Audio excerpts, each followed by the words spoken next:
अनि यो आकाशमा तिम्रो बाउको अनुहार कसरी आयो? ए छिटुन्द्रा अनुहार पर्यो भाते संसारमा तैँले कुनै केटी पाइनस् र मेरै छोरीलाई घुमाउनु पर्छ तँलाई? हजुरको छोरीलाई घुमाएर के त? हजुरको छोरीलाई अहिलेसम्म रिङ्गट लगाएको छैन क्या? मेरो छोरीलाई रिङ्गट लाए नलाओस् तर त भातेलाई चाहिँ अब रिङ्गट लागि बनाइदिन्छु म। तिम्रा बाले जहिले नि धपाउने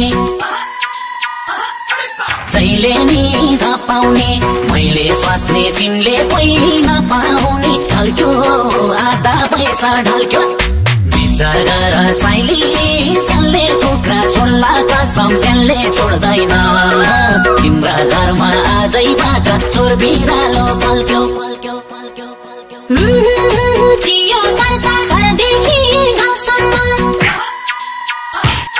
घरदेखि गाउँसम्म पैसाको प्यासिरदेखि गाउँसम्म पल्क्यो चोर बिरालो पल्क्यो विचार गर साइला चिल्ले चल्ला छोड्ला कसम मैले छोड्दिन